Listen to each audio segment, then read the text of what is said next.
5 आप मुझे ऐसी जगह बताओ इंडिया में जहाँ पर इन्वेस्ट करना प्रॉपर्टी में अभी एकदम सही ऑप्शन रहेगा। इन्वेस्टमेंट का सबसे बेस्ट तरीका कि जहाँ लोग जा रहे हैं, जहाँ लोग जाएंगे वहाँ डिमांड आएगी, जहाँ डिमांड आएगी वहाँ प्राइस बढ़ेंगे। लास्ट एग्जांपल आप देख लो, जैसे में अभी 2 से 2.5 लाख लोग टूरिस्ट बढ़ने लगे जहाँ पे एक टाइम पे नहीं जाते थे लोग, तो वहाँ पे प्राइजेस 4 टाइम्स 5 टाइम्स हो गए लास्ट के 2 सालों में। नोएडा वर्सेस गुड़गांव, कहाँ पर इन्वेस्ट करना अच्छा है? 12-14 करोड़ का अपार्टमेंट की आज से 5 साल बाद मैं बिल्कुल ये बात का दावा कर सकता हूँ वो 25 करोड़ का हो जाएगा, 28 हो जाएगा। लेकिन गुड़गांव में आज ही वो प्राइस आपको 25 करोड़ 20 करोड़ का मिलेगा। धोलेरा में काफी लोग इन्वेस्ट कर रहे हैं, तो आपको क्यों नहीं समझ आते वहाँ पे इन्वेस्टमेंट? अगर मैं इंडिया के 5 टॉप डेवलपर पकड़ूं, गुजरात में नहीं लिया अभी, धोलेरा में इनमें से किसी ने अभी तक लैंड नहीं ली है। जो बड़े डेवलपर जहाँ पे अपने फ्यूचर एक्सपेंशन कर रहे हैं, मुझे लगता है वहाँ पे रिटेलर्स को जाना चाहिए।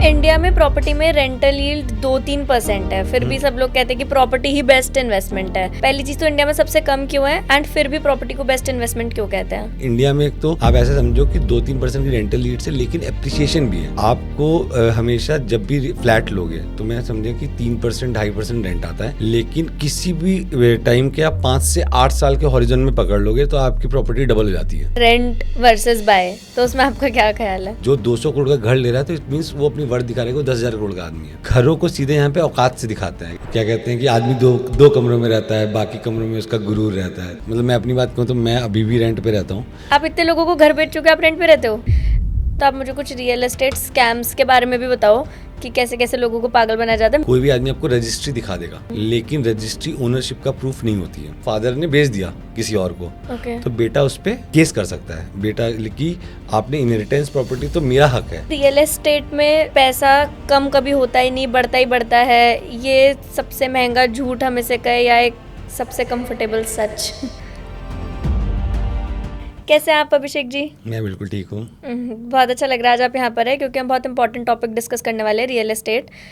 मैं अपने आसपास जितने भी लोगों को देखती हूँ जो अभी एंटरप्रेन्योर्स है, बिजनेस कर रहे हैं, सबका एक ही सवाल रहता है कि अब ये पैसे तो आ गए, इनको राइटली इन्वेस्ट कहाँ करें। तो आई थिंक ये बहुत ही इंपॉर्टेंट सेगमेंट है जिसके ऊपर बहुत कम पॉडकास्ट्स हैं, तो आज हम इसको अच्छे से डिकोड करते हैं। ठीक है। ठीक है, तो आप मेरे को सबसे पहला सवाल मेरा ये है टू बिगिन दिस पॉडकास्ट। 5 आप मुझे ऐसी जगह बताओ इंडिया में जहाँ पर इन्वेस्ट करना प्रॉपर्टी में अभी एकदम सही ऑप्शन रहेगा। अगर मुझे कहा जाए कि मुझे कहाँ इन्वेस्ट करना है, तो मैं हमेशा देखता हूँ तो कि मैं अपने को से ही रिलेट करता हूँ, क्योंकि मैं रियल एस्टेट में ही हूँ। तो मुझे एक तो उत्तराखंड में ऋषिकेश और देहरादून बहुत अपीलिंग लगते हैं। उत्तराखंड मेरा होम टाउन भी है। हाँ, और उत्तराखंड आज की डेट में मतलब शहरों से लोग थोड़ा सा बाहर मूव कर रहे हैं, और बहुत पॉल्यूटेड क्राउड और ट्रैफिक है ना। जैसे हर मेट्रो सिटीज़ की एक सबसे बड़ी प्रॉब्लम है ट्रैफिक, है ना। मतलब एक पहाड़ों वाला घर हर किसी को जो हर चाहिए, किसी को चाहिए, और ये तो एक ड्रीम होम है। लोग ले पाए या न ले पाए, सोचते सब हैं। तो अब मुझे ऐसा लगता है कि कोविड के बाद से लोगों ने उस पर बहुत ज़्यादा एग्जीक्यूट भी करने लगे हैं। पहले हम लोग सोचते रहते थे ना कि अच्छा, अभी मैंने बहुत रियल टाइम एक्सपीरियंस देखा कि पहले लोग रिटायरमेंट होम की तरह सेकंड होम प्लान करते थे, लेकिन अभी मेरे कुछ लास्ट एक्सपीरियंस में, क्योंकि हम लोग देहरादून भी कुछ करते हैं, तो लास्ट एक्सपीरियंस में देखा कि 35 साल 36 साल के लोग उन्होंने अपना पहला घर ही उत्तराखंड में लिया है, क्योंकि जो वर्क फ्रॉम होम कल्चर आया। हाँ। और उसमें लोगों को ये लगा कि उनको मौका मिला कि पीसफुल जगह पे, अपनी जगह पे, अपनी चॉइस की जगह पे वो काम कर सकते हैं। तो इस वजह से तो होम स्टेज के कल्चर इस समय बिल्कुल बूम पे हैं। एयरबीएनबी से लेकर सब कुछ होम स्टे बहुत ज़्यादा बूम पे, सिर्फ इसलिए कि लोगों को घर जैसी फील भी मिल जाती है और एक पहाड़ों का माहौल भी मिल जाता है। तो एक तो मुझे लगता है कि आपको पता है उत्तराखंड में अभी मैंने भी अपने पेरेंट्स को घर गिफ्ट करा, जिसमें वो जाके रहे 4-5 साल बाद, जब भी उनका मन हो रिटायर करने का, हल्द्वानी में। तो आई डोंट नो वो इन्वेस्टमेंट पर्पस से कैसा है, बट मैंने तो एक इमोशनल फीलिंग के साथ उसको लिया। आपने हल्द्वानी में क्यों लिया? कोई आपका पुराना बैकग्राउंड था वहाँ पे? हल्द्वानी में इसलिए क्योंकि अल्मोड़ा मेरा होम टाउन है, तो हमको ये था कि होम टाउन के आसपास जो भी ऐसी जगह हो जो टाउन जहाँ पे हॉस्पिटल, क्योंकि पहाड़ों में बेसिक एक थोड़ा सा आदमी को लगता है कि मेडिकल फैसिलिटीज थोड़ी सी, हमेशा जो रिटायरमेंट है, हम हमेशा ओल्ड एज टाइप का सोचते हैं, अपने पेरेंट्स के लिए सोचते हैं, तो दिमाग में कहीं ना कहीं हमारे वो आ जाता है ना कि मेडिकल फैसिलिटीज़ रहें, स्कूल अच्छे रहें। तो जैसे आपका हल्द्वानी है वैसे ही देहरादून है। हल्द्वानी अगर कुमाऊं और गढ़वाल, उत्तराखंड 2 मंडल हो गए, गढ़वाल मंडल और कुमाऊं मंडल। तो आपका उधर वाला नैनीताल वाला एरिया पूरा कुमाऊं में, ये गढ़वाल है। कुमाऊं का सिटी क्या है? हल्द्वानी। तो मेरे जिया जी भी हल्द्वानी में रहे थे, बैंक्स में थे, तो हम हल्द्वानी पूरा मैंने भी एक्सप्लोर किया हुआ है। तो हल्द्वानी एक ऐसी जगह है वहाँ पे मतलब 2 साल पहले तक तो मुझे लगता है एसी नहीं लोग बहुत यूज़ करते थे ना, कि बारिश भी अच्छी होती थी, हिल्स भी दिखती हैं पूरी वहाँ से। तो देहरादून बिल्कुल सेम है, देहरादून ऋषिकेश सिर्फ इस टाइप की जगह है कि जिसमें सारी एमिनिटीज़ हैं जो एक आदमी को चाहिए, मतलब हॉस्पिटल से लेके, स्कूल से लेके, मेडिकल से लेके, और इसलिए सब बहुत तो आप कह रहे डिमांडिंग कि है। उत्तराखंड में अगर आपको इन्वेस्ट करना है तो Dehradun and Rishikesh are best option. हाँ, और अगर मतलब एनसीआर में मैं सोचता हूँ ये यमुना एक्सप्रेस वे, जहाँ पे एक तरह से एशिया का सबसे बड़ा एयरपोर्ट बन रहा है, जेवर। तो यहाँ पे बहुत सारी इंडस्ट्रीज आ रही हैं। मतलब आपको एक वैसे बताऊँ कि इन्वेस्टमेंट का सबसे बेस्ट तरीका कि जहाँ लोग जा रहे हैं, जहाँ लोग जाएंगे वहाँ डिमांड आएगी, जहाँ डिमांड आएगी वहाँ प्राइस बढ़ेंगे। ओके। लास्ट एग्जाम्पल आप देख लो, जैसे अयोध्या। अयोध्या में अभी 2 से 2.5 लाख लोग टूरिस्ट बढ़ने लगे, जहाँ पे एक टाइम पे नहीं जाते थे लोग। तो वहाँ पे प्राइजेस 4 टाइम्स 5 टाइम्स हो गए लास्ट के 2 सालों में। ओके। सेम लाइक वृंदावन है ना। तो मैं हमेशा कहता हूँ, तो टूरिस्ट प्लेसेस में जैसे ऋषिकेश, देहरादून हो गया, हिल स्टेशन भी है, टूरिस्ट प्लेस भी हैं, लोग जाते भी बहुत हैं। इस समय 4 धाम यात्रा है, आप देख के आओ तो आपको लगेगा ऋषिकेश बिल्कुल फुल भीड़ रहती है। तो सेम भी अयोध्या। तो मुझे लगता है ये वाले प्लेसेस जहाँ पे बहुत पूरे इंडिया में आप ऐसी जगह देख सकते हो जहाँ पे कुछ नया, जैसे अयोध्या था, जैसे वृंदावन है, जैसे जेवर है, यहाँ पे इंडस्ट्रीज आनी है, बहुत सारे लोगों को आना है। और आप उत्तराखंड में ऋषिकेश, देहरादून ले सकते हो। तो ये 4-5 प्लेसेस इस एरिया के, नॉर्थ इंडिया में तो बहुत फेमस है। मुंबई में पकड़ते हैं तो नवी मुंबई में अभी एयरपोर्ट बना है नया नया, तो वहाँ पे भी बहुत सारे डेवलपमेंट्स हैं। तो नवी मुंबई में पनवेल एक एरिया है, तो वहाँ पे बड़ी बड़ी टाउनशिप्स आई हैं। वो काइंड ऑफ आप बिल्कुल रिलेट करोगे यहाँ जेवर एयरपोर्ट के पास के एरिया से। तो जहाँ जैसे यहाँ पे भी बड़ी बड़ी टाउनशिप्स हैं, वहाँ पे प्लॉट भी ले सकते हो। जब भी कोई नया एरिया डेवलप होता है तो वहाँ पे पहले ऑप्शंस प्लॉट के आते हैं, फिर फ्लैट के आते हैं, और प्लॉट को हमेशा मतलब बेटर ऑप्शन ही कंसीडर किया गया है। तो वृंदावन में भी प्लॉट्स के ऑप्शन अवेलेबल हैं, अयोध्या में भी ऑप्शन अवेलेबल हैं। अगर आप पनवेल साइड में, नवी मुंबई के साइड में जाएंगे तो वहाँ पे भी मतलब प्लॉट तो नहीं मिलेंगे, लेकिन वहाँ पे मुंबई में तो फ्लैट कल्चर बहुत है, तो वहाँ पे भी आपको अच्छे फ्लैट्स मिल सकते हैं। तो ये 4-5 जगह हैं जहाँ पे आपको मतलब इस समय इंडिया में अगर देखा जाए तो आपको इन्वेस्टमेंट करना चाहिए।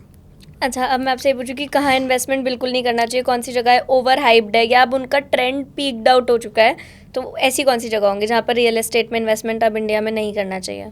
जैसे मैं वैसे बताऊँ कि जैसे आज से 4 साल पहले गोवा एक बहुत, अभी भी मैं मानता हूँ गोवा एक बहुत हॉट डेस्टिनेशन थी, लेकिन अब वो ओवर हाइप्ड हो चुकी है। अभी लास्ट 3-4 महीनों से मैंने मतलब देखा अब वहाँ पर प्राइस अभी कोई खरीदता है तो उसको ज़्यादा बेनिफिट नहीं होगा। हाँ, 20-21 में वहाँ पे बहुत अच्छा था। लास्ट 3-4 सालों में लोगों ने वहाँ पे, अच्छा एक बहुत इन सब जगहों का एक फ़ायदा रहता है क्योंकि यहाँ पे पूरे देश से लोग जाते हैं, ऑल इंडिया लोग जाते हैं। जैसे नोएडा में लोग, शायद नॉर्थ इंडिया के लोग नोएडा, गुड़गांव, एनसीआर में जाते हैं। अगर अब बैंगलोर, एक पूरा क्राउड है, साउथ के लोग बैंगलोर मूव करते हैं, है ना, पुणे मूव करते हैं। तो यहाँ पे हर जगह का एक है कि हम अपनी प्रीफर्ड नियरेस्ट डेस्टिनेशन करते हैं, मतलब जाना चाहते हैं। अयोध्या हो गया, गोवा हो गया, यहाँ पूरे देश से लोग आते हैं, है ना। वृंदावन हो गया, वृंदावन में अब जो गुजरात के भी लोग हैं, है ना। तो ये सब जगह इसलिए बहुत हाइप हुई थी। तो गोवा में तो बहुत इन्वेस्टमेंट हुए, प्राइजेस बहुत बढ़ चुके हैं अब गोवा के, है ना। आपको वो एफोर्डेबिलिटी वहाँ बिल्कुल नहीं रही है, वहाँ पे विला प्लॉट्स के कॉस्टिंग बहुत हो गई है। ठीक है। और मुझे लगा कि वो स्टेट्स जो अभी पॉलिटिकली स्टेबल नहीं है ना, जैसे अभी वेस्ट बंगाल है, वहाँ पे अभी गवर्नमेंट तो बन गई लेकिन पॉलिटिकली स्टेबल नहीं है। तो अब वो धीरे धीरे मतलब वहाँ पे भी बहुत सारी चीज़ें होंगी, जैसे तेलंगाना है, बहुत सारी चीज़ें यहाँ पे डेवलपमेंट होंगे, पर यहाँ पर अभी इन्वेस्ट नहीं करना चाहिए। थोड़ा सा रिस्की है, मतलब थोड़ा सा रिस्की है। जिनके फ्यूचर जहाँ पे स्टेबल है सब कुछ, जैसे यूपी में अब से बिल्कुल स्टेबल है, तो वहाँ पे होना चाहिए। तो जहाँ पे थोड़ी सी अनस्टेबिलिटी है पॉलिटिकली, तो इंडस्ट्रीज मतलब थोड़ा सा डाइसी होता है। जिस भी स्टेट में पॉलिटिकली थोड़ा सा उठा पटक हो रही होती है, वहाँ पे इंडस्ट्रीज भी नहीं बहुत जल्दी आती हैं। तो जब तक इंडस्ट्रीज नहीं आती, लोग नहीं आती, तो लोग नहीं आते हैं, तो वहाँ पे प्राइसेस बहुत जल्दी नहीं बढ़ते हैं। तो गुजरात के ऐसे कुछ एरियाज़ हैं, जैसे मुझे पर्सनली कहा जाए तो मैं ढोलेरा से बहुत कन्विंस नहीं रहता हूँ कि मुझे ढोलेरा, मतलब अब मुझे नहीं समझ में आता, लोग वहाँ पे ले रहे हैं। हाँ, बट ढोलेरा में काफ़ी लोग इन्वेस्ट कर रहे हैं, तो आपको क्यों नहीं समझ आते वहाँ पे इन्वेस्टमेंट? मुझे तो बहुत ऐसा लॉजिक लगता है कि वहाँ पे कोई मतलब वैसे बहुत डेवलपमेंट है इंडस्ट्रीज से, बहुत अच्छी वहाँ की, बहुत लॉन्ग टर्म है, मतलब 15 साल 20 साल शायद उसका वहाँ पे सब कुछ ही बदल जाएगा। लेकिन मुझे लगता है उतनी दूर तक उतना अनप्रिडिक्टेबल सिचुएशन, गवर्नमेंट है, बहुत सारी चीज़ें हैं। तो आज जितनी चीज़ें पॉजिटिव हैं, 10 साल बाद उतनी रहेंगी कि नहीं रहेंगी। और सबसे बड़ा मेरा पर्सनल एक मतलब मैं एक पैरामीटर है कि वहाँ पे कोई बहुत बड़ा डेवलपर, अगर मैं इंडिया के 5 टॉप डेवलपर पकड़ूँ, जैसे ना, कि जैसे आप प्रेस्टीज ले लो, जैसे आप डीएलएफ ले लो, जैसे आप शोभा ले लो, है ना, ये सब टॉप डेवलपर्स हैं। इन्हों के एनसीआर में लैंड पार्सल्स हैं, इनके बैंगलोर में लैंड पार्सल्स हैं, है ना, लेकिन गुजरात में नहीं लिया अभी इन्होंने। ढोलेरा में इनमें से किसी ने अभी तक लैंड नहीं ली है। लिए तो अनाउंस, जैसे अभी गोदरेज ने यहाँ लैंड लिए ग्रेटर नोएडा में, ऑक्शन में लिए भी 10-15 दिन पहले लिए 500 CR के आसपास। तो जो बड़े डेवलपर जहाँ पे अपने फ्यूचर एक्सपेंशन कर रहे हैं, तो मुझे लगता है वहाँ पे रिटेलर्स को जाना चाहिए, है ना, कि वो तो सिंपल है कि उनके पास अच्छी रिसर्च टीम है, अच्छी इंफ्रा नॉलेज है, अच्छी डेटा है उनके पास। तो ढोलेरा में अभी तक कोई बहुत बड़ा डेवलपर ने लैंड एक्वायर नहीं करी है। तो मतलब आप कह रहे हो कि अभी इन्वेस्टमेंट कहाँ कहाँ नहीं करनी चाहिए? गोवा, डोलेरा, वेस्ट बंगाल, तेलंगाना, ये सब जगह हाँ, अवॉइड हाँ, करनी चाहिए हाँ। For investment. ओके, ये बहुत ही कॉमन डाउट है कि प्लॉट में इन्वेस्ट करें या फ्लैट में इन्वेस्ट करें, तो आप मेरे को इसमें अपना व्यू बताओ। इन्वेस्टमेंट के लिए तो देखो प्लॉट हमेशा बेटर ऑप्शन रहते हैं। जब भी प्लॉट लोगों के लिए अनअफोर्डेबल हुआ तभी लोगों ने फ्लैट में मूव किया। क्योंकि हम लोग की जो जनरेशन, मतलब आज से 30 साल 40 साल पहले लोग लैंड ही लेते थे, एग्रीकल्चर लैंड हो, घर की लैंड हो। अब क्या हुआ कि मेट्रोपॉलिटन में हाई राइजेस का कल्चर इसलिए है कि वहाँ पे लोगों की एफोर्डेबिलिटी से बाहर हो गए हैं प्लॉट।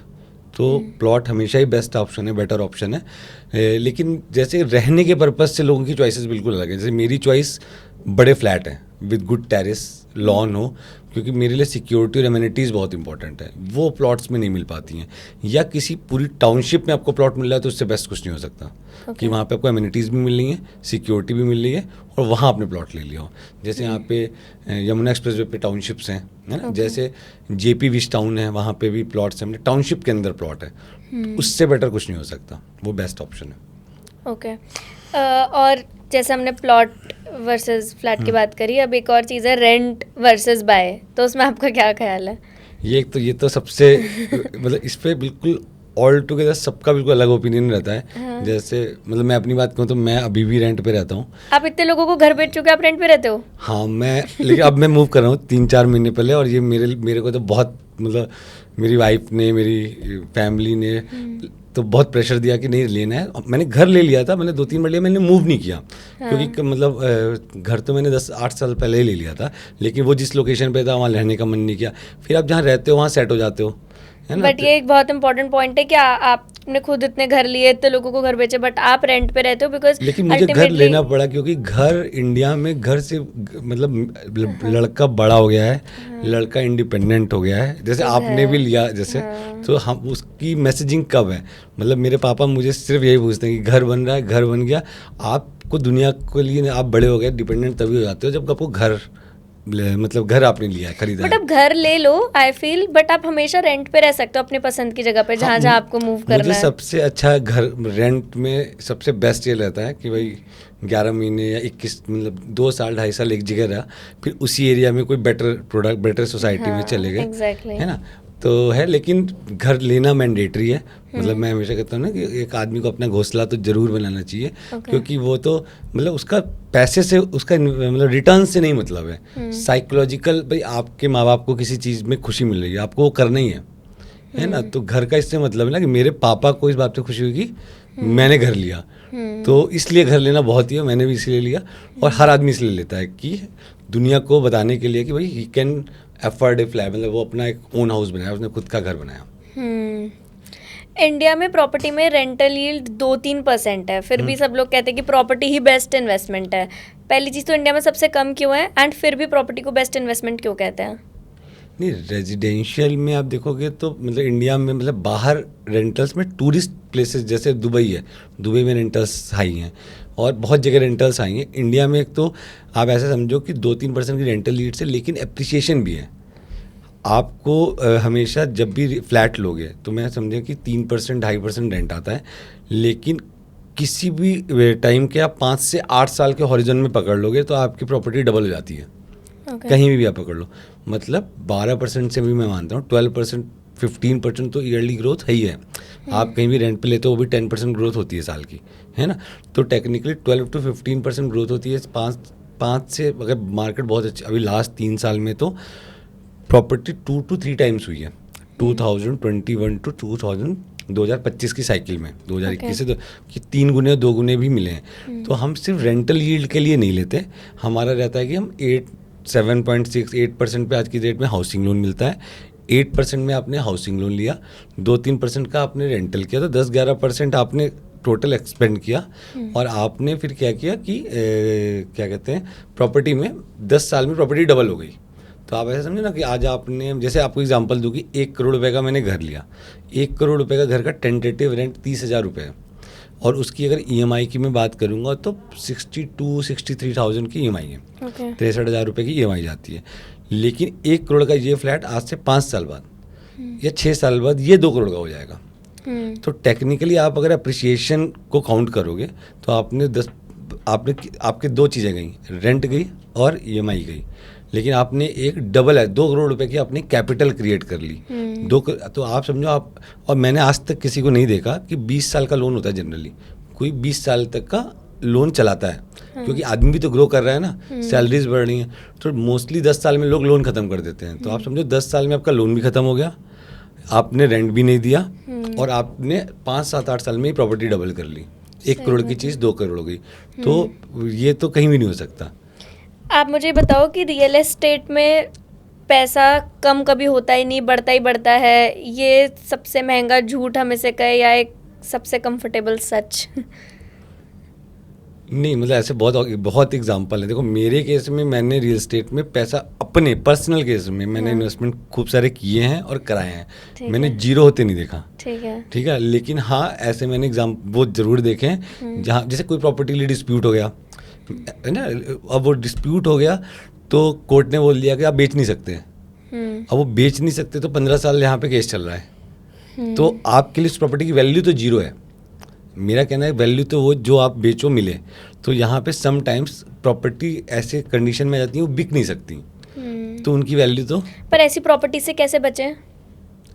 नहीं, इसमें तो सिर्फ मतलब आपको मतलब रिसर्च ही करनी पड़ेगी। मतलब किन पैरामीटर्स पे रिसर्च करें? नहीं, आप जैसे अलग टाइप की प्रॉपर्टीज होगी, जैसे कि लैंड एक बहुत बड़ा इशू है कि आप कोई एग्रीकल्चर लैंड लेते हो, वो एक सबसे इंपॉर्टेंट है कि एग्रीकल्चर लैंड में हमें नहीं पता होता, कोई भी आदमी आपको रजिस्ट्री दिखा देगा, लेकिन रजिस्ट्री ओनरशिप का प्रूफ नहीं होती है ना। तो ये लोगों को बहुत उम्मीद है कि मेरे पे रजिस्ट्री है तो मैं ओनर हूँ, क्योंकि मैंने ऐसे भी केसेस देखे हैं कि ए ने बी को प्रॉपर्टी बेची, ए के पास रजिस्ट्री थी, ए ने रजिस्ट्री बी को बेच दी, बी के पास रजिस्ट्री हो गई, बी को ओनरशिप ट्रांसफ़र हो गई, लेकिन सी आया और उसने बोला कि ये जो ए की प्रॉपर्टी है तो मेरी है।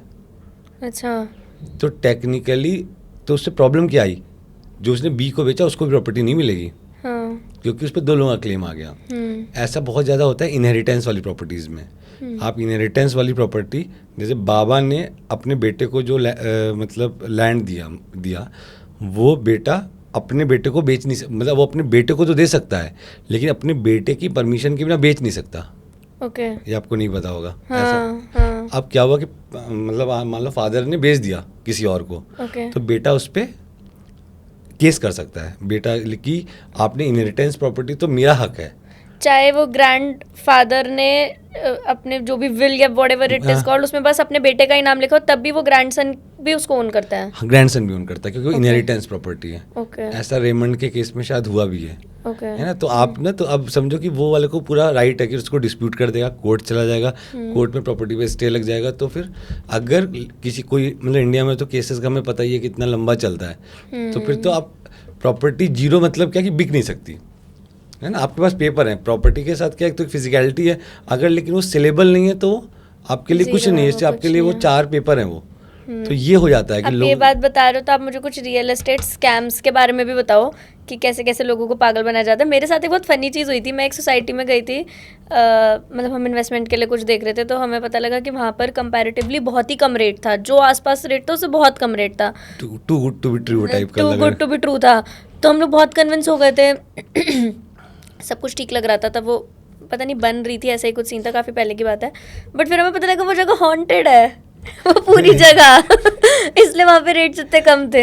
नहीं, लेकिन ये मतलब मुझे ऐसे 12 साल हुए तो मैंने ये वाला मतलब किसी भी प्रॉपर्टी को मतलब रेट खराब करने का ये नया केस आपने बताया मुझे कि हॉन्टेड है, लेकिन सुना मैंने भी है। हाँ। मेरे ऑफिस में एक लड़की ने एक फ्लैट रेंट पे रहती थी, वो उसने उसको मतलब रेंट मतलब छोड़ के उसने महंगे रेंट पे लिया, है ना। तो मुझे बड़ा वो था कि उसकी सैलरी उतनी मतलब वो तो कहीं ग्रो नहीं हुई, तो उसने अपने को मतलब दूसरा फ्लैट क्यों लिया।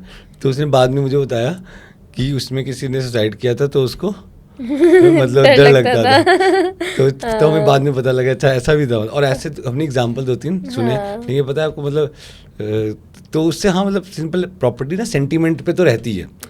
ये तो हमने कई जगह सुना ना कि भाई डिस्प्यूट होना भी तो एक सेंटीमेंट ही है ना। सही बात है ना कि भाई हम गांव में आप जाओ, जैसे लैंड लो तो खरीदने जाओ, तो आप जो लोकल लोगों से थोड़ी इंक्वायरी कर लोगे, तो उसमें आपको पता लगेगा, कोई बताएगा नहीं नहीं उसमें तो उनकी बुआ का डिस्प्यूट चल रहा है। हाँ। है ना। तो वो लोग क्या करते हैं, जान के ऐसा करते हैं कि कोई बाहर का आदमी खरीदे नहीं, वो सेंटीमेंट्स को निगेटिव कर देते हैं कि कोई और नहीं खरीद पाए, उनके पास ही रहे। तो प्रॉपर्टी के केस में सेंटीमेंट बहुत है। सेंटीमेंट अगर निगेटिव है तो मतलब हर आदमी चाहता है 2 रुपये लगाए, 200 लगाए, 2 करोड़ लगाए, लेकिन उसे नींद अच्छी आए। पीस पहला रिटर्न होता है जो किसी इन्वेस्टमेंट में मिलता है। सही बात है। पर ना पैसा सब बाद में मिलता है। पैसा तो शायद 1 साल बाद मिलेगा ना, या 2 साल बाद, 3 साल बाद, जब बेचेगा तो मिलेगा। Peace is the first return for any investment ना, तो जब शाम को लेटे और लेता उससे तो मन में तो लिया ना मैंने घर लिया है, तो वो अच्छा लगना चाहिए। तो वो क्या कहते हैं बट कि हम बात करते हैं रियल एस्टेट स्कैम्स के बारे में। आप मुझे बताओ, आपका 10-12 साल का करियर है रियल एस्टेट में, आपने बहुत घर बेचे हैं लोगों को, तो आपने ऐसे क्या स्कैम्स होते हुए देखे हैं जो एकदम ही पॉन्जी स्कीम थी बट लोगों ने इन्वेस्ट कर दिया और फिर बहुत प्रॉब्लम्स आई उनको? 2012-13 के बाद ना नोएडा में मतलब ये तो बिल्कुल 2-3 डेवलपर्स हैं, तो मतलब वो मतलब ऐसा होता था कि उस समय उनके पास लैंड भी नहीं होती थी उन डेवलपर्स के पास। जैसे एक प्रीमिया ग्रुप था, तो वो क्या करते थे कि उन्होंने किसी से लैंड ली है ना, तो लैंड लाइक 100 CR की है, उन्होंने 5 CR लैंड का टोकन जैसे देते हैं वो टोकन दिया और उसकी पोजीशन लिया, मतलब फ्लैगिंग कर दी, बाउंड्री कर दी, अपना बोर्ड लगा दिया और उसकी फुल ऑन मार्केटिंग करके जिस लैंड पे उन्होंने 5 करोड़ रुपए दिए उसमें उन्होंने मार्केट से 20 करोड़ 50 करोड़ ले लिए। ओके। तो ये बहुत हुआ कि ना फिर उस पैसे से दूसरी लैंड ले ली उसमें, तो पूरा मार्केटिंग ब्रांडिंग करके। और आप बिलीव नहीं करोगे, मैं बीच में बिहार के एक बहुत छोटे से गांव में गया था अपने प्रोडक्ट में, वहाँ पे मिले तो उन लोगों का नेटवर्क ऐसा होता था। तो इसमें एक सबसे बड़ा इंपॉर्टेंट है कि वो लोग बेचते कैसे हैं, तो वो बेचते हैं ब्रोकरेज मॉडल पे, जैसे कि हाई ब्रोकरेज पेड करते थे। 100 रुपये की चीज़ है तो बेचने वाले को 20 रुपये मिल रहा है। ओके। तो जो बीच वाला आदमी है वो अपने सेल्फ इंटरेस्ट में कहीं से आदमी ढूंढ के ले आता था और उसको सेल कर देता था। तो अल्टीमेटली प्रोडक्ट पे पैसे नहीं लगे भाई, जो लैंड है उस पर नहीं लगे, जिसने बेचा उसने ले लिए, जिसकी लैंड मतलब जो आदमी मेन जो ओनर है उसको नहीं मिला, तो वो पूरा फंड एक तरीके से डाइवर्ट हो जाता था। और ऐसे लास्ट के 2-3 डेवलपर्स हैं, मतलब जैसे आप प्रीमिया देख लो, अर्थ देख लो, कॉस्मिक देख लो, मतलब ये 2-3 लोग हैं जिन्होंने फिर उन्हें मतलब प्रॉपर अलग अलग पुलिस कोर्ट केस सब हुआ, जेल भी गए, लेकिन वो प्रोडक्ट आज भी नहीं बने। और अभी हम लोग रेरा में ट्रेनिंग में गए थे, तो रेरा को भी नहीं सोल्यूशन मिल पा रहा है। रेरा बॉडी का भी काम क्या है कि मतलब प्रोडक्ट, रेरा का सबसे पहला कंसर्न है कि कस्टमर्स को घर मिल जाए। रेरा का ये काम है, मतलब बिल्डर को प्रॉफिट हो ना हो ना, तो लेकिन उनके पास भी इसका सोल्यूशन नहीं हो पा रहा है कि उनको कैसे घर मिलेगा, क्योंकि वायबिलिटी नहीं है, लैंड किसी की है, पैसे किसी ने लिए और सिर्फ प्रॉपर्टी के पेपर हैं वो। और एक टाइम था कि मतलब रियल एस्टेट गुरु के नाम से बड़े बड़े होर्डिंग्स लगे हुए हैं, तो उसमें लोगों ने रिसर्च नहीं करी किसकी लैंड है, कोई क्या कंप्लायंसेस हैं। बाई चांस में रेरा भी नहीं होता था, है ना। तो सबसे इंपॉर्टेंट है आज रेरा की वेबसाइट पे आप डाल सकते हो, पता लग जाएगा कि लैंड किसकी है क्या है। रेरा तभी मिलेगा जब लैंड आपकी हो, है ना। तो उस समय बहुत स्कैम्स हुए और आप समझो कि बिहार में, यूपी में छोटे छोटे टायर 2 टायर 3 ये वहाँ बेचते थे। और इसमें मैं मानता हूँ कि जो बेचने वाले लोग थे जितने जिम्मेदार, मतलब वो स्कैमर्स थे, तो उस स्कैम को लोगों तक ले जाने वाले भी लोग उतने, मतलब उनकी भी कहीं ना कहीं कुछ तो रिस्पॉन्सिबिलिटी थी ना। सही बात है। अच्छा, आप मुझे एक इंटरेस्टिंग क्वेश्चन बताओ। अभी हम वैसे नोएडा में बैठे हैं, बट नोएडा वर्सेस गुड़गांव, कहाँ पर इन्वेस्ट करना अच्छा है? नहीं, मतलब गुड़गांव ने सिर्फ एक एडवांटेज हमेशा ली है, एयरपोर्ट की। ठीक है। अदरवाइज नोएडा गुड़गांव से 5 साल पहले भी अच्छा था, और अब तो नोएडा, ग्रेटर नोएडा में डेवलपमेंट की कोई लिमिट नहीं है। मतलब यहाँ मतलब दुनिया जानती है जब बारिश होती है तो गुड़गांव के क्या हाल होते हैं, है ना। सारी वाटर लॉकिंग होती है। नोएडा में कभी भी आपको ऐसा नहीं मिलेगा। नोएडा में बहुत कभी कभी न्यूज़ आती है तो सोसाइटी के बेसमेंट जो होते हैं वो अगर ठीक तरीके से प्लान्ड नहीं है तो उनमें पानी भरता है। कभी रोड में मैं खुद नोएडा में 7 साल से हूँ, कभी कोई वाटर लॉकिंग नहीं हुई। लाइट इंफ्रा सबसे बड़ी बात है कि गुड़गांव में क्या है, रोड के साथ ही लगी हुई हैं सेक्टर रोड्स, सर्विस रोड्स। यहाँ पे आप देखो पूरा प्लान डेवलपमेंट है, रोड है, सर्विस रोड है, सेक्टर रोड है। तो मतलब गुड़गांव ज़्यादा ग्लैमरस नहीं लगता? मतलब ये रात को ही लगता है, दिन में तो नहीं लगता। दिन में तो देखो कॉर्पोरेट है भाई, एयरपोर्ट होने की वजह से क्या कहते हैं कि बड़ी बड़ी कंपनियों ने अपना हेड ऑफिस खोला, है ना। वो भाई समझना, एयरपोर्ट सिर्फ एयरपोर्ट नहीं है। एयरपोर्ट आता है तो बहुत कुछ लेके आता है ना, कि जितनी इंटरनेशनल कंपनीज होती हैं, एमएनसीज होती हैं, उनके हेड ऑफिस खुल जाते हैं। करेक्ट। उनके हेड ऑफिस क्यों खुलते हैं? क्योंकि वहाँ के उनके CXOs आते हैं, उनको पास में ऑफिस चाहिए। तो वो फिर वही सेंटीमेंट पॉजिटिव होते गए ना, कि अब वहाँ का CXOs रहने तो वहाँ पे होटल्स बनने लगे, अब महंगे महंगे होटल आ गए। तो लेकिन एडवांटेज अगर देखा जाए बिल्कुल बेसिक फिजिकलिटी पे भी, क्या जो वहाँ पे लोग रह रहे हैं उनके हिसाब से देखा जाए, लोग वहाँ पे 90% जॉब करने जाते हैं, लेकिन जो लोग रहते हैं तो बहुत ही लग्जरी अपार्टमेंट में रहें, तब तो उनको सारी फैसिलिटी है। नहीं तो अदरवाइज गुड़गांव में फैसिलिटी को लेके, इंफ्रा को लेके बहुत चैलेंजेस हैं, और नोएडा इनमें बहुत आगे है। तो आप मुझे ऐसा बताओ कि अगर आज मैं 100 रुपये नोएडा में इन्वेस्ट करूँ और 100 रुपये गुड़गांव में इन्वेस्ट करूँ तो 5 साल बाद क्या रेट्स होंगे? गुड़गांव में तो इस पहली बात है कि 100 रुपये हम नोएडा में इन्वेस्टमेंट करते हैं तो 5 साल में मैं ये मानता हूँ कि 100 के 180, 170, 200 रुपये भी मिल सकते हैं। और सेकंड चीज़ है कि नोएडा में एफोर्डेबिलिटी रहेगी। भाई आप समझो, आज यहाँ पे मैं आपको नोएडा में आप एक एफोर्डेबल अपार्टमेंट नोएडा में 2000 फीट का अगर हम लोग लेते हैं तो 3.5 करोड़ रुपए का मिल जाएगा। ठीक है। लग्जरी अपार्टमेंट की बात करूँ मैं, लग्जरी अपार्टमेंट की अगर मैं बात करूँ तो अगर मैं 5000 फुट का अपार्टमेंट लेता हूँ और 5000 फुट का अपार्टमेंट में लेता हूँ तो 12-14 करोड़ रुपए में मिल जाएगा। 12-14 करोड़ का अपार्टमेंट की आज से 5 साल बाद मैं बिल्कुल ये बात का दावा कर सकता हूँ वो 25 करोड़ का हो जाएगा। ठीक है। 28 हो जाएगा। लेकिन गुड़गांव में आज ही वो प्राइस आपको 25 करोड़ 20 करोड़ का मिलेगा, तो वो 50 होने का स्कोप कम है। फिर बात है जब हो भी गया मान लिया वो 50 करोड़ रुपए का, तो फिर उसके बायर कम है। हम लोग बहुत न्यूज़ सुनते हैं कैमेलियाज में बिके, तो कैमेलियाज में साल में कितने फ्लैट बिकते हैं? 1 बिकता है, 2 बिकता है। कैमेलियाज में अगर आप पिछले 3 साल में पकड़ोगे तो कितने फ्लैट बिके? 20 फ्लैट बिके। तो 20 ही लोग हैं ना जिन्होंने वो किया। तो हमेशा यहाँ पे ज़्यादा लोगों का स्कोप है जो ज़्यादा पैसे कमा सकते हैं। कैमेलियाज में जिसने 200 करोड़ का फ्लैट लिया है मान लो, और वहीं पे गुड़गांव में ही किसी और जगह पे या नोएडा में ही 8-9 करोड़ का फ्लैट लिया है, तो क्या कंपैरिजन है उन दो बायर्स का, या क्या माइंडसेट है? माइंडसेट में तो भाई मतलब मैंने किसी का सुना था ना कि क्या कहते हैं कि आदमी दो कमरों में रहता है, बाकी कमरों में उसका गुरूर रहता है। तो वही है बिल्कुल कि हम लोग भी अपने नहीं घरों में जब निकलते थे तो बहुत बड़ा घर देख के नहीं कहते थे कि ये वाला, कि ये घर किसका है। तो लोग, तो वो जो घर में मान लो मैं यहाँ के किसी सेक्टर 50 से निकलता हूँ, बहुत अच्छी कोई कोठी दिखती है और मैं अपनी वाइफ के साथ रुक के खड़ा होकर बोलूँगा कि यार देखो कितनी अच्छी कोठी है, तो वहाँ पे जो आदमी बाहर जिसका घर होगा खड़ा होगा उसे क्या लगेगा कि वाह मैंने क्या काम किया ना, उसे खुद पे प्राउड होगा।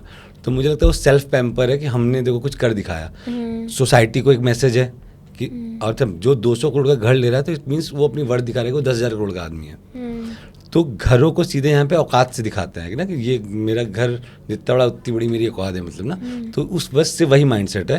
तो 10,000 करोड़ वाला आदमी 10 करोड़ का घर नहीं लेगा, रहने के लिए नहीं है वो, उसका रहने का से कोई रिलेशन नहीं है, उसका इन्वेस्टमेंट से भी कोई रिलेशन नहीं है, उसका अपनी ईगो सेटिस्फैक्शन से रिलेशन है। हम देखते हैं कि कमर्शियल प्रॉपर्टी ज़्यादा यील्ड देती है 6 से 8%, फिर भी हमेशा इन्वेस्टर्स रेजिडेंशियल में ज़्यादा प्रेफर करते हैं, ऐसा क्यों? नहीं, कमर्शियल में भी बहुत लोग इन्वेस्ट करते हैं, लेकिन टाइम आता है। जैसे आज से 4 साल पहले कमर्शियल बहुत तेजी से था, है ना। अब पिछले 4 सालों से रेजिडेंशियल बहुत तेजी से है। तो हमेशा, और जिस समय कमर्शियल तेजी से था तो दुनिया कमर्शियल ले रही थी। तो जब दुनिया कोई चीज़ लेने लगती है तो भाई हमेशा होता है ना, फर्स्ट मूवर एडवांटेज तो कुछ लोगों को मिल जाता है, लेकिन हमेशा किसी भी मतलब बाइंग में कह दो या आप समझो ना कि हम कोई भी नई चीज़ करो कि कोई एक काम कुछ नया करता है फिर सब लोग वो करने लगते हैं, तो जो शुरुआत के लोग करते हैं उनको बहुत एडवांटेज मिलता है। जैसे स्टैंड अप कॉमेडी में कुछ लोग आए जो बहुत फेमस हुए, जैसे जाकिर खान, ये लोग ना, अब लोग जो चाहते हैं वो उतने फेमस नहीं होते, कुछ लोगों को फर्स्ट मूवर एडवांटेज मिलता है। तो कमर्शियल का एक टाइम होता है, रेजिडेंशियल का होता है। बस कमर्शियल की चैलेंजेस बस एक है कि कमर्शियल चलता है इस बात पे कि जो कमर्शियल मैंने एक दुकान ली, वो दुकान में कैसा बिजनेस हो रहा है। मान लो मैंने एक दुकान दी किसी ब्रांड को, वो ब्रांड वहाँ पे बिजनेस कर रहा है, तो उसका बिजनेस चलेगा किस पे डिपेंड करेगा कि वो क्या प्रोडक्ट बना रहा है, क्या प्रोडक्ट बना रहा है, उसकी कैसी सर्विस है, उसका कैसा स्टाफ है, उसकी कैसी डिस्ट्रीब्यूशन है, सब कुछ पे डिपेंड करता है। लोग कितने आ रहे हैं, तो वो बंदा अगर अच्छा बिजनेस नहीं कर पाएगा तो आपकी दुकान बंद हो जाएगी। दुकान बंद हो जाएगी तो वो दुकान कोई खरीदेगा ही नहीं। कमर्शियल के साथ प्रॉब्लम है, हमारे यहाँ कहावत है, कमर्शियल का कोई प्राइस नहीं होता। मतलब अगर कमर्शियल अपवर्ड जा रहा है, मतलब पॉजिटिव गया, तो एक की चीज़ 100 भी हो जाएगी, लेकिन अगर नहीं हुआ तो कुछ भी नहीं मिलेगा।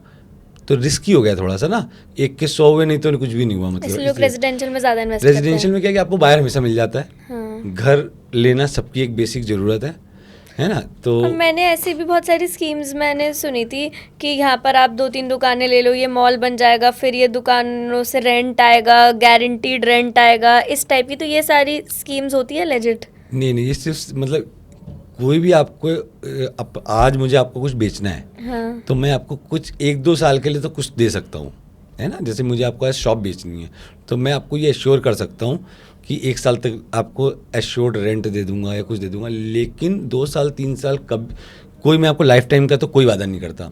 आज दुनिया में आपने भी ऑफिस लिया है, कोई भी ब्रांड भी लेता है, वो 3 साल 6 साल 9 साल की लीज साइन करता है। तो एज ए डेवलपर कई बार ये होता है कि हम सामने वाले को ये एश्योर कर देते हैं कि हम 2 साल में आपको बढ़िया मतलब करके दे देंगे, लेकिन कहीं ना कहीं वो सेलिंग ही, मतलब उसका मेन एजेंडा है कि हमारा प्रोडक्ट सेल हो जाए, है ना। और उसमें हमें ब्रांड देखना है कि जैसे हर कंपनी की अपनी लीजिंग टीम है। जैसे डीएलएफ है, डीएलएफ क्या लीज करता है ना, डीएलएफ 100% लीज है, तो वो बहुत सारे पैरामीटर्स आपके पास आ जाते हैं कि मतलब कमर्शियल में यही है कि आपको चलाना पड़ेगा। मतलब एक इंडिविजुअल आदमी, मॉल में आपने एक दुकान ली है तो वो दुकान तभी चलेगी जब मॉल चलेगा, अनटिल अनलेस आपने कुछ बहुत ही यूनिक प्रोडक्ट तो कैसे पता लगे कि मॉल चलेगा, मतलब ये प्रिडिक्ट कैसे करें? लेकिन मॉल में ना, मतलब जैसे समझते हैं कि जैसे वेव है, वेव सीएसएम बना, सीएसएम फिर फेल हो, सीएसएम में एनसीआर में यहाँ का पहला क्लब था, इधर का नोएडा का, लोग आते थे, बहुत चलता था। फिर जीआईपी आया तो उसने सीएसएम की मार्केट को ख़त्म कर दिया, आज दुकानें खाली पड़ी हुई हैं, ठीक है ना। अब जीआईपी में के बाद जब डीएलएफ आया तो जीआईपी में भी सेम हो गया। तो टेक्निकली जो प्रमोटर है, अब इसके पीछे बैकग्राउंड है कि भाई वेव में भी बाद में क्या हुआ कि उन प्रमोटर इंटेंट बहुत इंपॉर्टेंट होता है किसी चीज़ की, उसको अपनी चीज़ को चलाने के लिए कितने एफर्ट करने हैं। तो वो अगर है, मतलब हम एज अ बायर कुछ नहीं कर सकते इसमें? नहीं, एज ए सिंगल बायर आप कुछ भी नहीं कर सकते। एज ए सिंगल बायर मेरे को एनालाइज करना, मैं यहाँ पे कमर्शियल प्रॉपर्टी तो आप सिर्फ यही देखोगे कि उस ब्रांड ने उससे पहले कोई कमर्शियल मॉल चलाया है कि नहीं, और वो मॉल चलाया है तो कितने सालों से चला रहा है, और वहाँ पे अगर जिसने मॉल चलाया होगा तो ऑलरेडी उसके पास ब्रांड टाई अप्स होंगे, तो आप उस मॉल्स में जाके देख सकते हो कि वहाँ पे ब्रांड टाई अप्स हैं कि नहीं है, है ना। तो आपको कमर्शियल चलाने में तो बहुत एक्सपर्टीज चाहिए, डेली एक्टिविटीज़ करानी होती हैं, तो ये बहुत इंपॉर्टेंट है कि आप पुराना बैकग्राउंड चेक कर सकते हो कि कोई कमर्शियल उनकी चल रहा है कि नहीं चल रहा है। जैसे गौर वालों को गौर सिटी मॉल है नोएडा एक्सटेंशन में, वो 100% लीज पे और फुल्ली चलता है, वो भीड़ रहती है वहाँ पे, क्योंकि गौर का एक राजनगर एक्सटेंशन में भी आरडीसी में मॉल है, वो भी वो चला रहे हैं। मैं गई हूँ वहाँ पे, है ना। तो इस तरीके से आप कोई डीएलएफ के कितने मॉल हैं, साइबर हब में डीएलएफ चला रहे हैं, तो आप ये चेक कर सकते हो। ठीक है, अब ना मैं आपको अलग अलग प्राइस रेंज बताती हूँ और आप मुझे बताना कि उतने पैसे में क्या क्या कहाँ कहाँ इन्वेस्ट करना चाहिए, ठीक है। हम एनसीआर की बात कर लेते हैं, अगर आपको कोई बाहर का भी एग्जांपल्स देने हो तो आप दे सकते हैं, ठीक है। 50 लाख रुपए में, 50 लाख रुपए में, 50 लाख रुपए में तो टेक्निकली आपको सिर्फ कोई कहीं दुकान मिल सकती है, है ना, छोटी सी दुकान मिल सकती है, उसके बाद चलने की कोई गारंटी नहीं ले सकता। मतलब वो 50 लाख रुपए है ही नहीं सही अमाउंट इन्वेस्टमेंट के लिए, नहीं रियल एस्टेट में। हाँ, मतलब नहीं है, मतलब वैसे देखा जाएगा, क्योंकि कमर्शियल भी आप लोगे तो उसमें 100% सेल्फ इन्वेस्टमेंट हो जाएगा, क्योंकि दुकानों पे लोन कम होता है, कमर्शियल पे, रेजिडेंशियल पे लोन होता है। तो आपको मिनिमम इन्वेस्टमेंट तो 75-80 लाख से स्टार्ट करना ही चाहिए, ओके एटलीस्ट एनसीआर में। ठीक है, तो आप मुझे बता दो 80 लाख्स। तो 80 लाख में नोएडा एक्सटेंशन में मिल सकता है आपको, मतलब रेडी टू मूव भी फ्लैट मिल जाएंगे, अंडर कंस्ट्रक्शन भी मिल जाएंगे। थोड़ा एक्सटेंशन में किस जगह, अगर आप नोएडा specify एक्सटेंशन कर में पाओ जैसे तो? ग्रेटर नोएडा वेस्ट में हम लोग एक मूर्ति चौक है, वहाँ पे जैसे हम लोग एक प्रोडक्ट करते हैं जैसे कविराज मेफेयर रेजिडेंसी है, वहाँ पे हम लोग 72-75 लाख में 2 बेडरूम देते हैं। उससे बेटर ऑप्शन मुझे नहीं लगता उस एरिया में, नहीं वहाँ पे रेडी टू मूव में इस रेंज में आपको ये फ्लैट मिल जाता है। ठीक है, 1 करोड़। कविराज में ही है, और 1-2 प्रोजेक्ट्स हैं वहाँ पे जिन पे आपको जैसे मैंने 2 बेडरूम बताया, हाँ 2 बेडरूम स्टडी या 1200-1400 स्क्वायर फीट का, 1200-1300 स्क्वायर फीट तक का 2 बेडरूम स्टडी आपको 1 करोड़ में ग्रेटर नोएडा में मिल जाता है। ओके, ग्रेटर नोएडा वेस्ट में जहाँ मैं आपको बताया एक मूर्ति में मिल जाता है। 2 करोड़। 2 करोड़ में अगर हम जाते हैं तो 2 करोड़ में आपको कोई ग्रेटर नोएडा में ही सेक्टर 1 में प्रोजेक्ट है, वहाँ पे 1.3, 1.4, 1.3 मिलता है, और 1.99 सीआर में 4 बेडरूम, जैसे सेक्टर 1 में एक प्रोजेक्ट है आरजी प्लेडिस करके, ओके तो वहाँ पे 2 करोड़ में 4 बेडरूम मिल जाता है। ओके तो ये बिल्कुल अफोर्डेबल है, मतलब इससे अफोर्डेबल कि आपको सारे स्पेसिफिकेशन मिल रहे हैं, और आपको 4 बेडरूम फ्लैट 1.99 सीआर की वहाँ पे हम लोगों ने कॉस्टिंग करी हुई है। 3-4 करोड़ के आसपास। 3 से 4 करोड़ में जाते हैं तो सेक्टर 12 एक सेक्टर है वहाँ पे, वो बहुत अपीलिंग सेक्टर है, तो वहाँ पे आपको मतलब वीवीआईपी एड्रेस करके सेक्टर 12 में एक प्रोडक्ट है, सुपर लग्जरी प्रोडक्ट है, वहाँ पे 3000 स्क्वायर फीट का फ्लैट आपको 4 सीआर तक में मिल जाता है। Okay, and 10 crore. 10 करोड़ में आएंगे तो नोएडा एक्सप्रेसवे पे बहुत ही लग्जरी मतलब आपको 10 करोड़ में अगर हम लोग देखते हैं तो जेपी वीस्ट टाउन में कुछ प्रोजेक्ट्स हैं, वो आपको सेक्टर 151 एक अभी नया सेक्टर है जहाँ पे एक्सपीरियन का, क्लोव काउंटी के प्रोजेक्ट्स लॉन्च हुए हैं, तो वहाँ पे वो मिल जाता है, और 2-3 प्रोजेक्ट आपको एलएनटी कल्पतरू 128 सेक्टर में भी है, वहाँ पे भी मिलता है। नोएडा एक्सप्रेसवे मतलब आप अगर करोगे तो अच्छे प्रोजेक्ट्स आपको 10 सीआर में मिल जाते हैं। मुझे एक बात बताओ, कभी भी घर ले तो वो डायरेक्ट बिल्डर से ले या ब्रोकर से लें?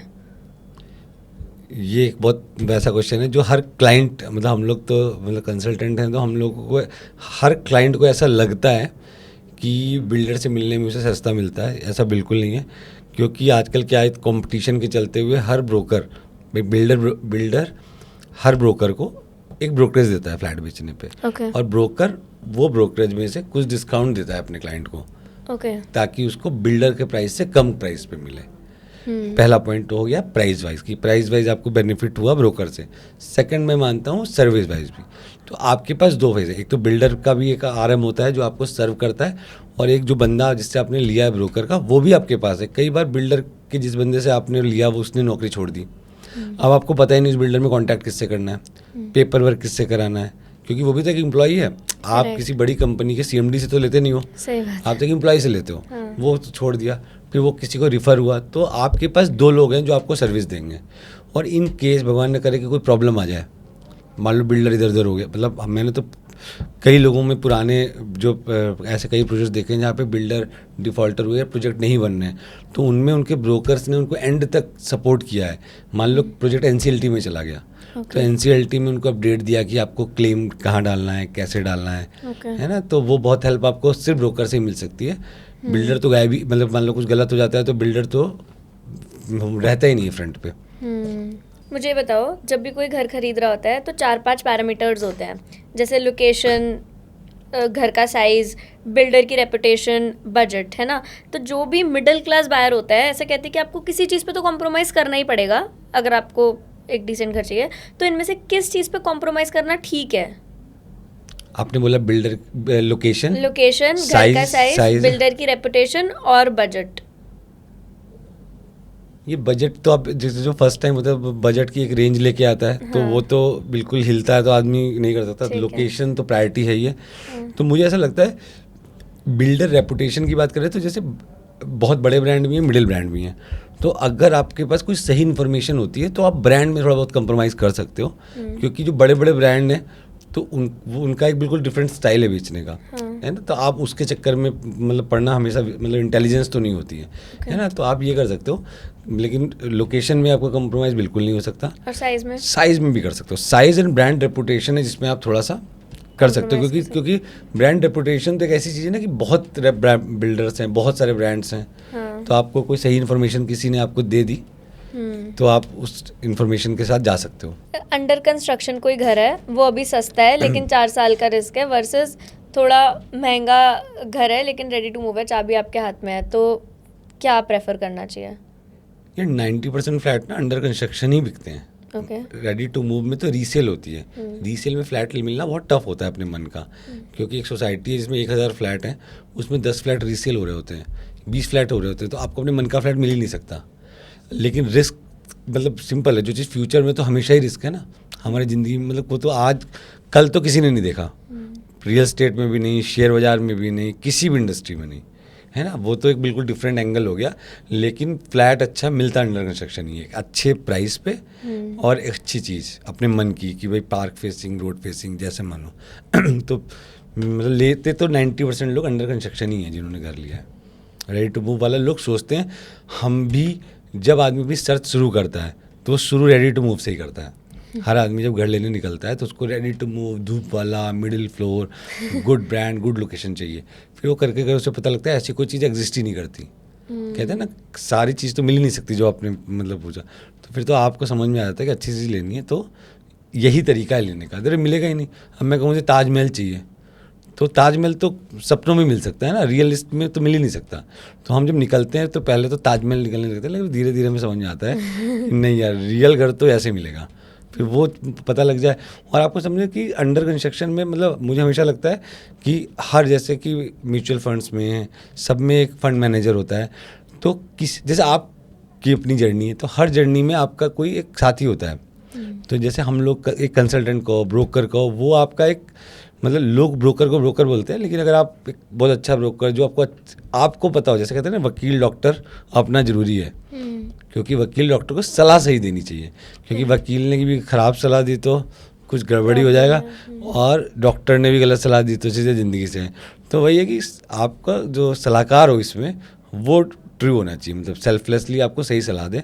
तो आपको अगर अच्छा मतलब कंसल्टेंट मिल जाएगा तो आपको तो बहुत इजी है मतलब लेना, आपको पता भी नहीं चलेगा। लोग मतलब मैं ऐसे लोगों को, मतलब मेरे एक क्लाइंट हैं जिनको मैंने मान लीजिए 2013 में घर दिया था, तो आज मैंने उनकी बेटी को, उनके दामाद को, मतलब उनके पूरे ख़ानदान को घर देता हूँ। तो उनके लिए घर लेना कुछ नहीं है, मतलब इस मुझसे बात करना है तो उनकी जर्नी बहुत ईजी हो गई।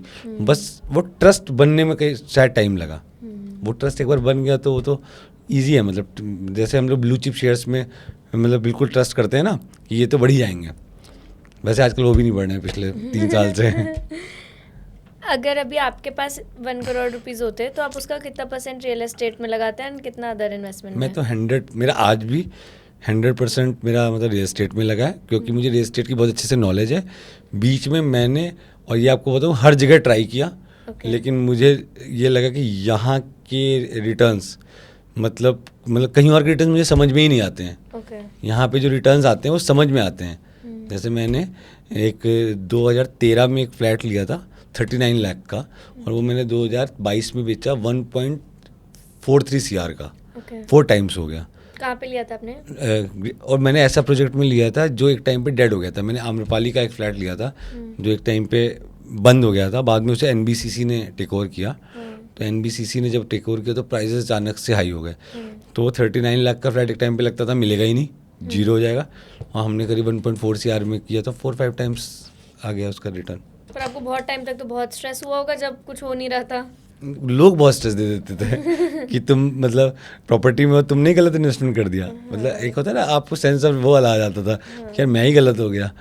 लेकिन मतलब घर मतलब ऑलमोस्ट सारे मैंने प्रोजेक्ट्स को देखा कि कई बार वेट लंबा हो गया, लेकिन धीरे धीरे करके गवर्नमेंट बहुत आपके लिए पॉजिटिव, जब अभी पिछले 2-3-4 साल में रेरा आने के बाद गवर्नमेंट ने ऐसी पॉलिसीज़ बनाई है कि तो पुराने जितने रुके हुए प्रोजेक्ट्स हैं वो लगभग सारे ही स्टार्ट हो गए, है ना।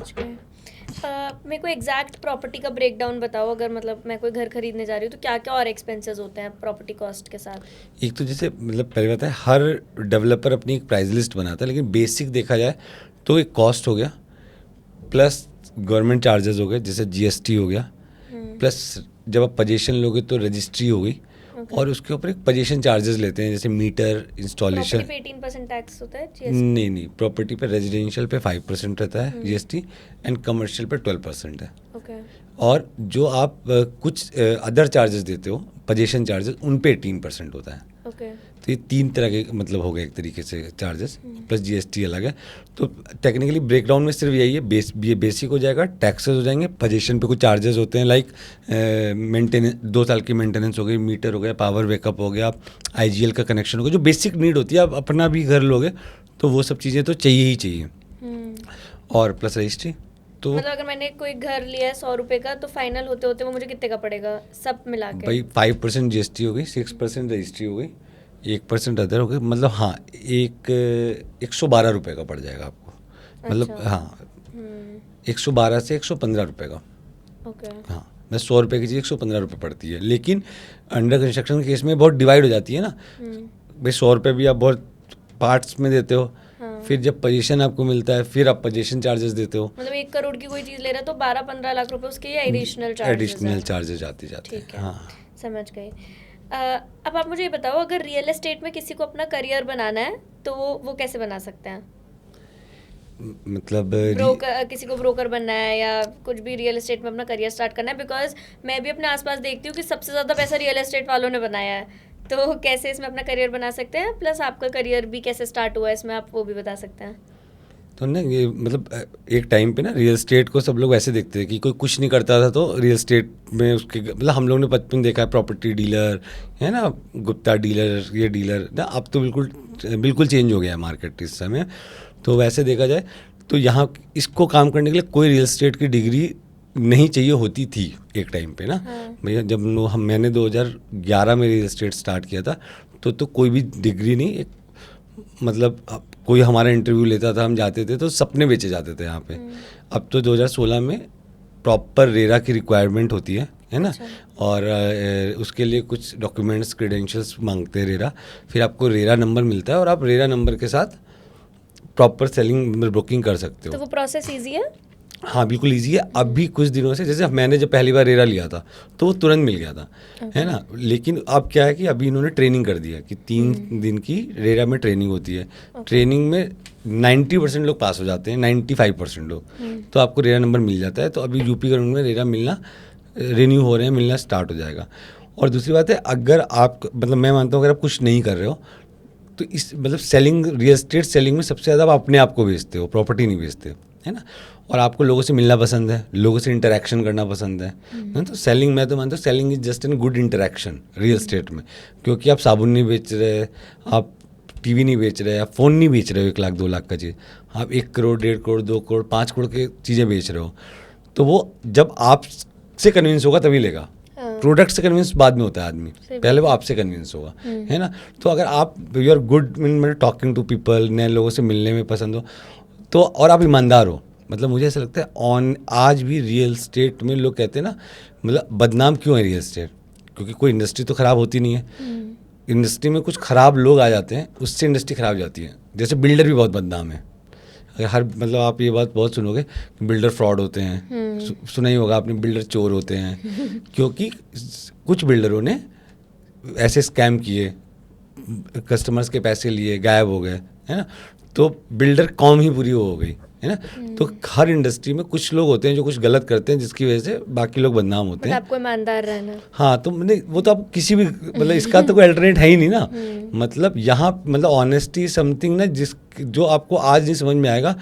अगर आपको किसी भी इंडस्ट्री में काम करना और ग्रो करना है तो आपको ऑनेस्ट रहना ही पड़ेगा। इसमें आपके पास ये चॉइस नहीं है, ये कंपल्सन है। पर आप ये बताओ, जैसे कोई भी पर्सन है, उसको अभी एक ब्रोकर बनना है, ठीक है, तो उसके लिए ये तो ठीक है आपने बता दिया रेरा से आपको नंबर चाहिए सब, बट वो फर्स्ट स्टेप क्या होगा, कहाँ जाए वो? फर्स्ट स्टेप जैसे हम लोग जब ट्रेनिंग स्टार्ट करते थे तो हमको सबसे पहले बोला जाता था, या हमने सबसे पहले अपनी टीम को ऐसे करते थे कि आपको ये समझना है कि आपको घर खरीदना है। ठीक है। तो मान लीजिए कोई 24 साल का 23 साल का मेरे पे आया और उसने बोला कि सर मुझे रियल एस्टेट ज्वाइन करना है, तो मैं उसको ये बोलूँगा कि तुम्हें मतलब कल से तुम्हारा ये काम है कि तुम्हारा एक बजट है 1 करोड़ रुपए का या 1.5 करोड़ रुपए का, और तुम्हारे पापा ने तुम्हें कहीं बाहर से भेजा हुआ है फ्लैट खरीदने के लिए, ठीक है। और तुम्हें एज ए बायर आप अलग अलग प्रोजेक्ट्स पे जाओ।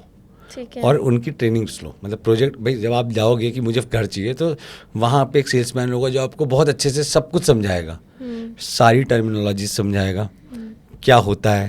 तो उससे अच्छी ट्रेनिंग नहीं हो सकती। तो आप ऐसे 5 से 6 प्रोजेक्ट में जाओ जब खरीदने के लिए। और मैंने ऐसे बायर देखे हैं बहुत सारे जिनको इतनी नॉलेज आती है घर ढूंढते ढूंढते कि मतलब मैं उनको कहता भी हूँ कि सर आप मेरी कंपनी में मेरे साथ काम कर लो।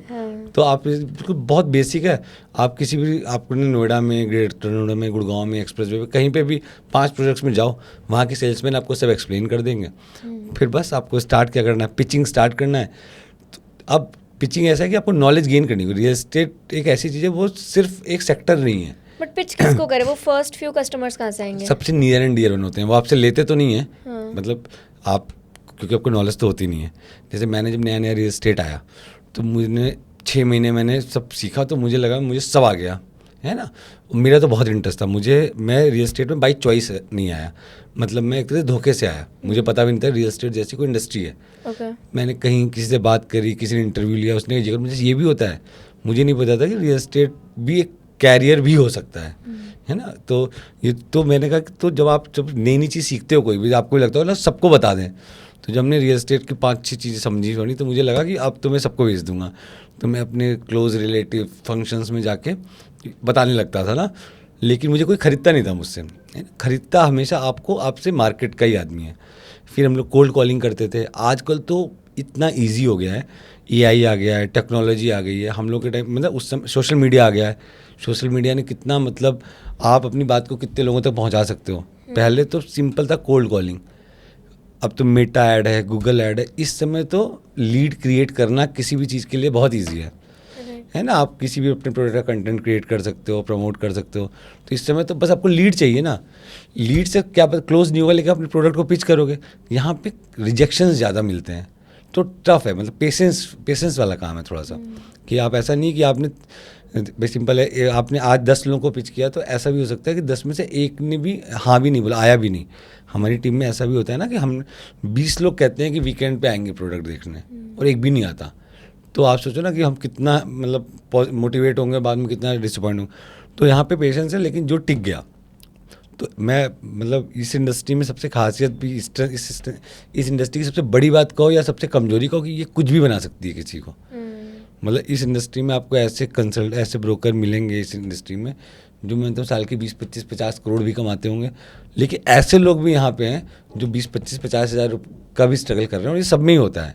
तो आपको बस समझना है, ये आपको पता लग जाता है महीने 2 महीने 3 महीने से 6 महीने आप करो, आपको ये काम समझ में आ रहा है। लोगों मतलब प्रॉपर्टी में जैसे मैं अभी स्विट्ज़रलैंड गया था, तो मैं वहाँ उतरते जिस होम स्टे में रुका था, जिस एयरबीएनबी में, सबसे पहले मैंने वहाँ पूछा यहाँ प्लॉट का रेट क्या है। तो मेरे अंदर का वो सबसे पहले पूछता है। तो वो मेरा इंटरेस्ट मुझे 6 महीने में पता लग गया था कि ये मेरे मतलब की चीज़ है ना।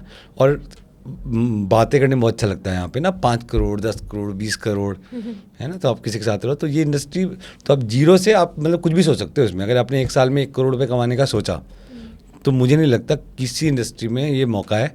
इसमें एज ए फ्रेशर कोई ज्वाइन कर सकता है। रियल एस्टेट में वो 1 साल में 1 करोड़ कमा सकता है। 1 साल में मैं कम बता रहा हूँ। मतलब कोई ऐसा आदमी जिसके अच्छी नेटवर्किंग हो, जो लोगों को जानता हो, है ना, उसको 3-6 महीने ट्रेंड होना है, और वो आराम से मतलब यहाँ पे अभी एक दो डेवलपर्स है जिन्होंने मतलब बड़ी बड़ी कार्स वो इंसेंटिव्स में देते हैं कि 1 साल में आप मेरे इतने करोड़ का माल बेचोगे तो हम आपको एक कार गिफ्ट करेंगे।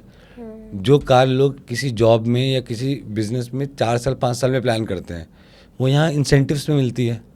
मुझे तो नहीं लगता इसके अलावा ऐसी कोई इंडस्ट्री है जो मतलब इतने सपने दिखा के इतने सपने पूरा कर सकती है। मतलब सही बात है। हाँ। तो आपकी जर्नी कैसी रही? आपने कितने साल पहले स्टार्ट करा? मैंने रियल एस्टेट 2012 में मैंने स्टार्ट किया था। अच्छा। जो मेरी कंपनी रजिस्टर्ड है, ये मतलब ये हमने अक्टूबर 2012 में स्टार्ट करी थी। ओके। और उससे पहले मैं भी एक छोटी सी एक कंपनी में जॉब करता था। क्या कहते हैं, 8-10 हज़ार रुपये वहाँ मिलते थे यहाँ पे जॉब्स में। उस समय टारगेट्स हुआ करते थे, तो हम लोग मतलब किस फील्ड में जॉब करते थे? मैं रियल एस्टेट में, मेरी पहली जॉब रियल एस्टेट में मैंने 10 महीने करी थी एक कंपनी में। तब मुझे वहाँ 10 महीने में रियल एस्टेट के बारे में समझ में आ गया था। और उससे पहले मैंने बीटेक किया हुआ है। बीटेक कंप्यूटर साइंस था। तो जो मैंने पहली जॉब करी थी, तो मैंने टेक्निकली मेरी जो सैलरी थी वो बताई भी नहीं थी, क्योंकि इतनी कम सैलरी थी कि बता ही नहीं सकते थे। कि पापा को भी ये लगता कि मतलब बीटेक कराया मैंने बेटे को इसलिए। और हम लोग ये नोएडा एक्सप्रेस वे आप देखते होगे तो हम लोग घनी धूप में खड़े होके, आपने अभी भी देखा होगा कि बाहर ब्रोशर लेके सड़क पे लोग खड़े होते हैं। तो हम लोग ऐसे कस्टमर, तो आपने बोला था ना कस्टमर कहाँ से मिलते हैं, मुझे मेरा पहला कस्टमर सड़क पे मिला था। बिल्कुल कड़ी धूप में हम लोग खड़े थे, बिल्कुल मैं ब्रोशर दिखा रहा था, एक वैगनआर आके रुकी और उनसे बात हुई। मैंने तुरंत उनकी गाड़ी में बैठा, मैं उन्हें प्रोजेक्ट पे ले गया। प्रोजेक्ट पे लेके उन्हें प्रोजेक्ट 3-4 प्रोजेक्ट दिखाए। 4-5 दिन में उनको पसंद आ गया था, तो उन्होंने 2 फ्लैट खरीदे थे। तो वो मेरी पहली सेल थी। तो अब तो lead Meta, AI, social media, उन सब से लीड आती हैं। उस समय तो कोल्ड कॉलिंग या ये था कैचिंग, इसको हम लोग कैचिंग बोलते, कैचिंग से लीड आती थी। लेकिन मैं मतलब आज लेकिन कई लोगों को देखता हूँ कैचिंग से लोग बहुत इरिटेट होते हैं। वैसे अब मुझे लगता है गर्मी भी बहुत हो गई, पहले उतनी नहीं हो जा करती थी 12 में। लेकिन हम मतलब कैचिंग को भी बहुत इंजॉय हम लोग करते थे। हम लोग का एक ग्रुप था कि कैचिंग भी, इसको पकड़ो उसको पकड़ो, ये ठीक लग रहा है क्लाइंट, ये खरीदने वाला लग रहा है क्लाइंट। तो हम इस तरीके से मतलब हमारी तो पहली 2-3 सेल तो हमने कैचिंग करके करी थी।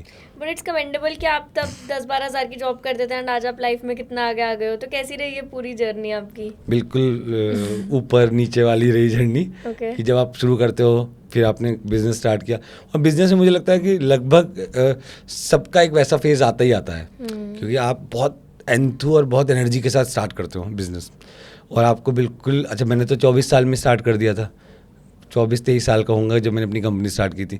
तब तो एंथू एनर्जी और भी होती है, मतलब यंग का ना, कि सब कुछ ही कर देंगे, 100 करोड़ की कंपनी बन जाएगी, 500 करोड़ की बन जाएगी ना। तो और अच्छा बहुत अच्छा शुरुआत में हो भी जाता है, मतलब ना 6 महीने।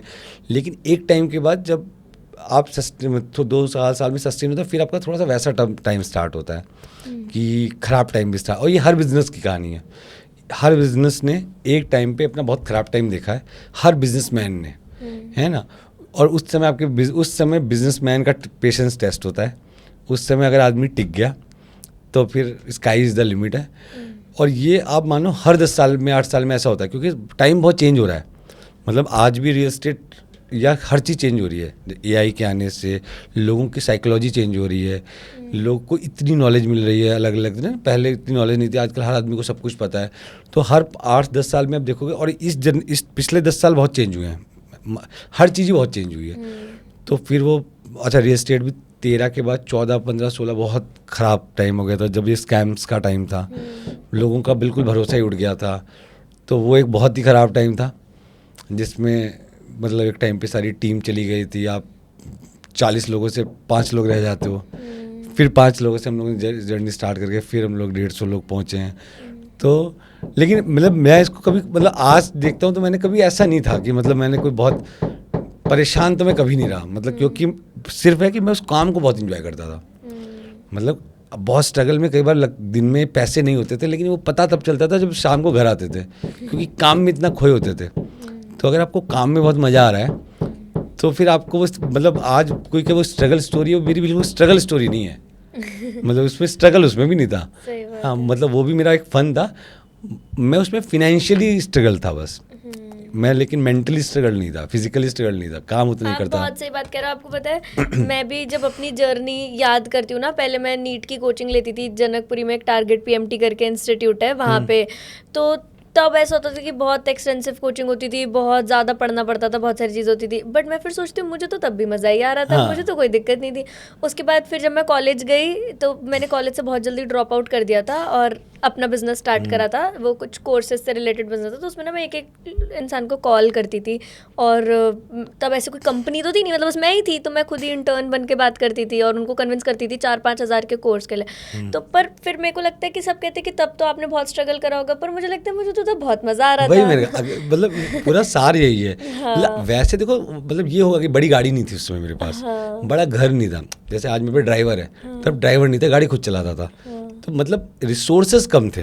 हाँ। लेकिन मतलब मज़ा पूरी आती थी, मतलब उसमें। हाँ। मतलब उसमें मैं बिल्कुल अगर ऐसा बोलूँ तो मुझे लगता है जो लोग खुश रहना जानता है ना, वो हर सिचुएशन में खुश रहते हैं। और इनफैक्ट अब कुछ लोग मैं ऐसे भी देखती हूँ, वो कहते हैं कि जब पहले हमारे पास कुछ नहीं था तब हम ज़्यादा खुश थे, अब जब सब है तो कुछ नहीं। पर मेरे को तो लगता है मैं अब भी खुश हूँ जब सब है भी। तो नहीं वो तो हर पर्सन टू पर्सन डिपेंड करता है। नहीं आप सब मतलब ये तो मतलब खुशी कब बाहर से तो कोई लेना देना है ही नहीं ना, मतलब बाहर आपके पास क्या है इसका खुशी से तो कोई लेना देना नहीं है ना, क्योंकि आप पे आज जो है, मुझे आज भी मैं मतलब अगर मुझसे पूछा जाएगा तो ऐसा थोड़ी ना, मेरी आज भी एक जर्नी है, मतलब मैंने आज भी मेरे इस फाइनेंशियल ईयर के कुछ टारगेट्स हैं, चेज़ में पहले भी कुछ चेज़ कर रहा था, आज भी कुछ चेज़ कर रहा हूँ, लेकिन मैंने मतलब कभी खुशी चेज़ नहीं करी, वो मेरे में हमेशा से थी।